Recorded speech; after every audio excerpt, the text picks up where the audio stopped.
Staying in a hotel in Boracay is expensive, and that's going to cost you $1,500 to $3,000 or more per month. In this video, I'm going to show you 3 different apartments, 3 different prices. One at $900 a month, one at $650 a month, and at one is $200 a month. All of them are cheaper than a hotel, and I will argue that most of them are better.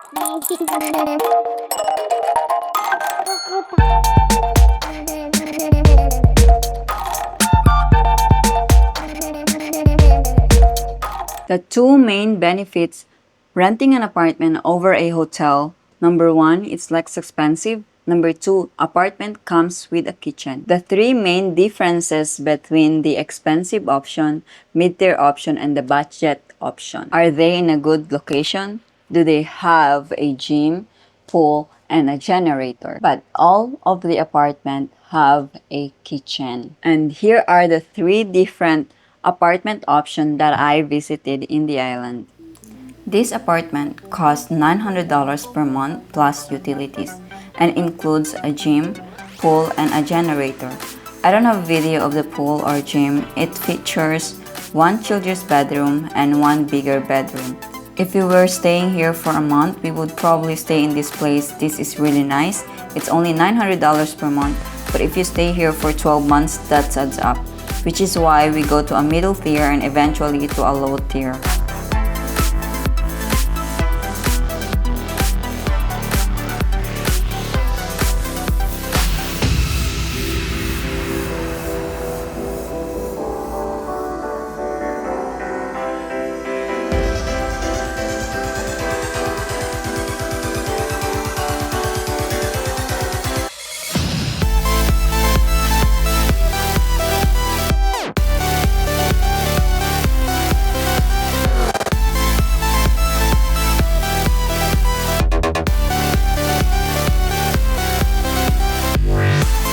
The apartment I just showed you is one of the small unit apartment in this building.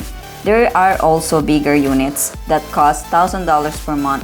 Beside of this apartment building, there is a stand where you can book activities and a small convenience store. The apartment is located on Station 3 Angle Road, just 2 minutes from the beach. This second unit apartment costs $650 per month plus utilities. It features 1 guest room and a master bedroom. The guest room has its own balcony, as does the master bedroom. This particular apartment doesn't have a generator, though most apartments in this price range do have one. The owner of this apartment owns multiple units. This is just one of them. It is located in Angle Road, Station 3, with easy access as it's right by the roadside and it's 1 minute from the beach.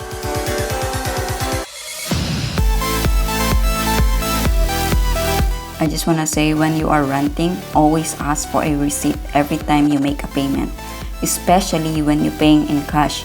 This way, if there's a problem later, you have a proof of payment.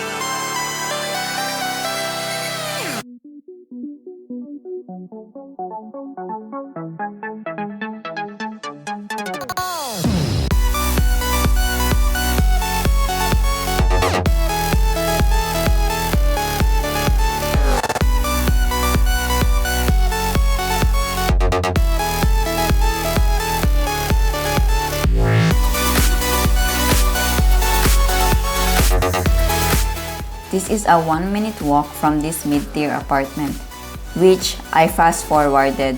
At the end of this spot is the beach.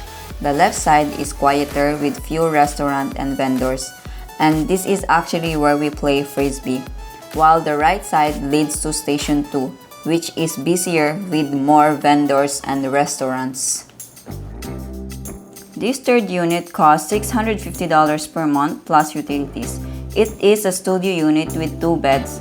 Like the previous one, it doesn't have a generator. The owner of this apartment has many units, and this is one of them. It is located in Station 3 and it's 1 minute from the beach.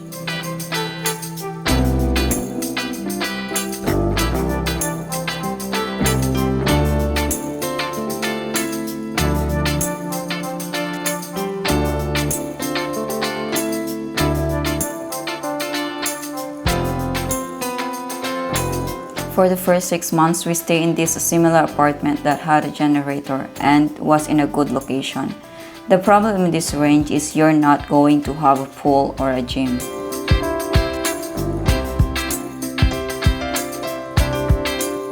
This is a short walk from this mid-tier apartment, just a minute from the beach. There is a nearby small store, which is convenient. As you can see on the right, there is a restaurant, a bar, and a beach chairs. Perfect for lounging with the cold drinks under the coconut tree.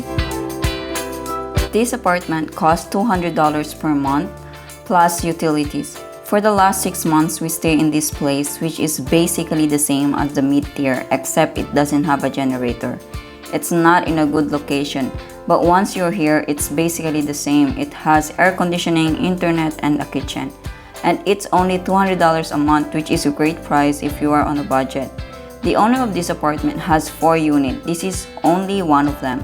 And it is also located in Station 3 and it's 3 minutes from the beach.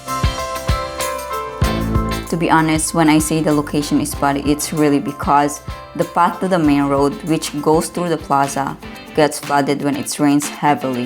However, the actual apartment location has no problem. It's just the walkway that's an issue. I'll post all the links in the description for all the apartment information that I mentioned in this video, and also the Facebook group where you can find an apartment in Boracay Island. If you have any question, leave a comment and don't forget to like and subscribe. And I look forward to seeing you in my next video. Bye-bye.